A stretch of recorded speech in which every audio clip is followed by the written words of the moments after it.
Hi, so we are here to talk about t-shirt designs. We're starting the t-shirt design project. This would normally be a PowerPoint presentation for you guys, but because of the situation we're in, I decided to make it a video. So what makes a t-shirt design successful? What types of elements can you bring into your t-shirt to make it a little bit more exciting for your viewers? And what can help you win the contest that will get your t-shirt made into a real t-shirt? Let's talk about the different types of design concepts that you should be considering when you're creating your project. So layout is definitely something to consider. We have a couple different things we're going to talk about for layout: space, positive and negative space, contrast, emphasis, repetition, repeating different types of elements, typography, and the different types of fonts that you can incorporate. Depth and movement, colors, and creativity are going to be the design concepts we talk about today.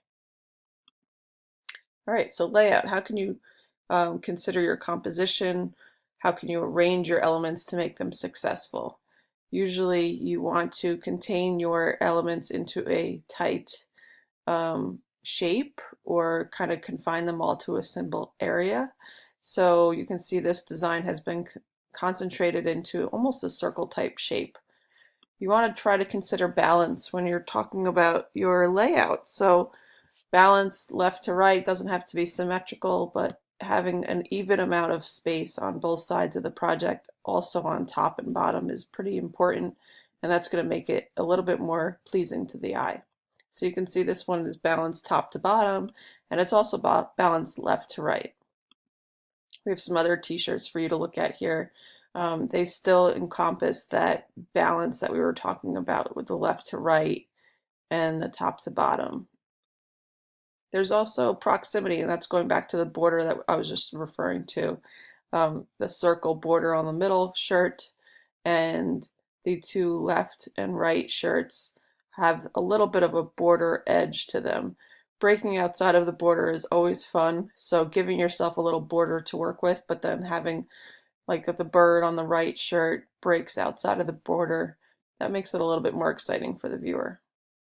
Alignment, keeping your edges of different things aligned, is also something that we see a lot in t-shirt designs. So if we're looking at the left-hand shirt and the lighthouse, you can see the lighthouse is lining up with the water, which is lining up with the sky. And the shirt on the right-hand side, we have the moon lining up with the sky, lining up with the water on the bottom. All those elements have alignment to them with this invisible type line. So that's something that you should be looking for. Space, we're talking about positive and negative space. How can you use the space that's created with what you don't incorporate into a detail? So if you have some sort of graphic that has a dark background, maybe you're going to be using a white t-shirt to put it on so that it pops out, whereas these shirts have dark colors to them, so therefore the design had to be created in grays and whites so that they pop out. You can always go with a color design to make it really pop off the shirt. So positive versus negative space is something to think about.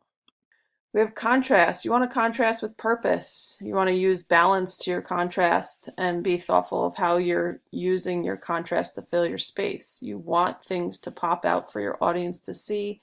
You want to create a little emphasis so that the important things are seen first. So pick out what you think is the most important parts of your project or your design, and make sure that you're accentuating them with a bold amount of contrast.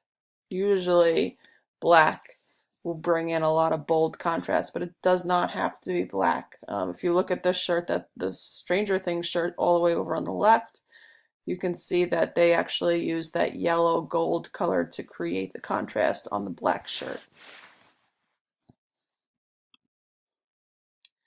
Emphasis, you definitely want to have some sort of emphasis for your design. So design your project to create a focus or a focal point.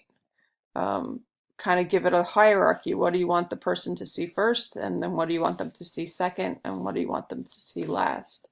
So if we look at the shirt that's on the page right now, you can see that the red circle in the middle is definitely going to drag your eye towards that area, and then it will start to bounce around the rest of the design, noticing the wolf and the trees and the moon that's up in the sky with the stars. So create a sense of hierarchy, give the viewers something to look at first, and then start to help the eye bounce around to the different details that you incorporate. Repetition is used throughout almost every single design you'll see. So when you find something that's working within your design, try to repeat it. Use the similar types of line styles, use similar colors. Don't try to use every single color that's available. Try to pick out the colors that look the best within your design, and then repeat the use of them. Different types of shapes, textures, concepts. If we look at the design that's all the way over on the left-hand side, you can see that they're repeating not only animals, they're repeating the animal's eyes, they're repeating the types of textures from the hair that's incorporated. The shapes are repeating that they are cut down too. So there's a lot of repetition going on in that shirt. And you can see the different types of styles of repetition throughout the different shirts that are used right here. So create a depth within your design. Give it some sort of overlapping elements so that there's a little bit of a distance for your audience to really dive into and look at. It's not just a flat design where it's giving the person one thing to kind of keep their focus on. It's giving them multiple things to look at that creates the interest and creates people to want to vote for your design. So that's depth. Fonts, use bold and appealing typography. Do not use that one font that we don't want to be using, the one default font that shows that you're not really exploring the different types of capabilities that our typography has available to us within Illustrator. So explore what they have, mix and match different fonts, pick something that looks good, and then keep working with it. Again, kind of like your different colors, you don't want to use every single type of font that's out there, but you want to kind of pick a style and then match those styles. What I do not recommend is putting stroke outlines around simple fonts. So if you look at the design that's all the way over here on the left-hand side with Ruth, we can see that the fonts are bold and they don't incorporate a stroke outline going around them. Actually, none of these three on the left-hand side do. The man that's wearing the shirt, Be Yourself, yes, he has a graphic type of a fun font style incorporated. There are some stroke outlines going around those, but the fonts are so wide and so detailed that it's easier to see what it says. You have to be careful if you're using a stroke outline around thin fonts because it does make it a little trickier to read. And if you're incorporating fonts, you want to make sure that it's something that's easy for your audience to read. Color, you want to be thoughtful with your colors. You don't have to follow a specific color scheme, but you want to limit the color palette that you're using. You don't want to have every single color that you could possibly use incorporated. You want to keep it to a limited palette, something that's going to help your emphasis and help all the design elements pop out. So think about your colors as you're applying them, and you can save the colors that you're using within Illustrator to make sure that you're reusing them throughout the rest of the design.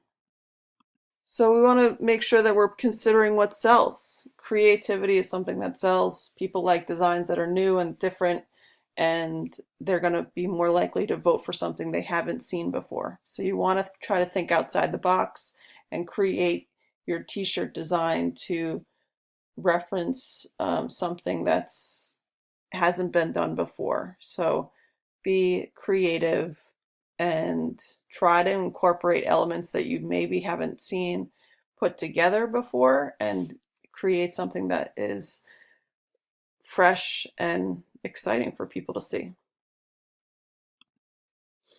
Humor, everyone likes humor. Everybody has a different sense of humor, so you do have to be a little careful with how you apply it. But having some sort of humor inside of your design is usually something that sells. Not guaranteed, because like I said, everybody has a different sense of humor. But if you can apply your humor to a t-shirt design, it does go over pretty well. Usually you get those votes. So these are examples of some student projects. I will have some more of these in a gallery for you to take a look at as we go through the rest of the project. Make sure that you're looking at all the references that I've made available to you.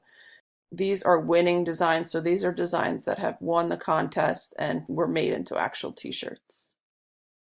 Again, winning designs, you can see which ones were first, second, and third, and then the designs that were runners up.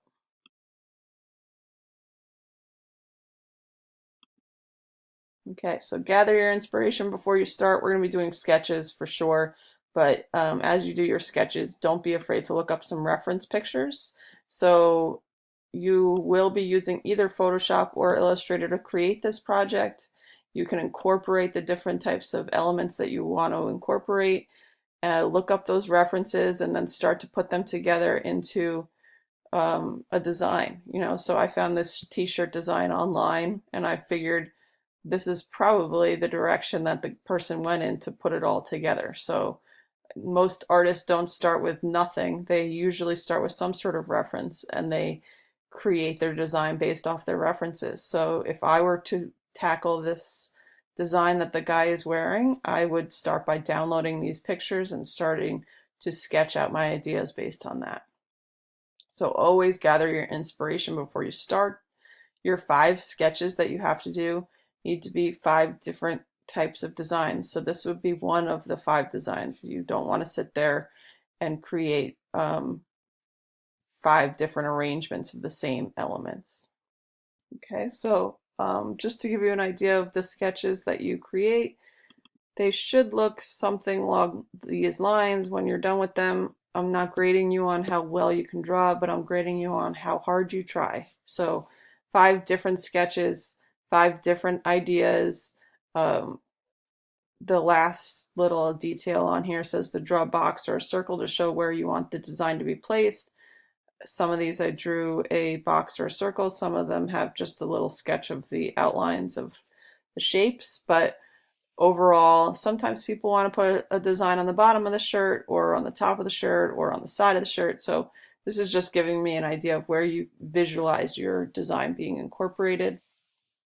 So if you can't draw very well, then you're going to incorporate more of these notes over on the side that show us what your ideas are and what you're thinking about creating.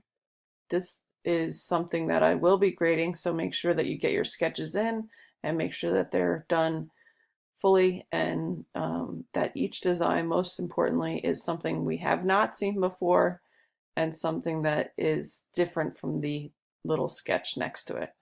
All right, good luck. Okay, so these are the different things that you should be considering. You want to consider layout, you want to consider space, contrast and emphasis, repetition, typography, depth, color, and most important is creativity.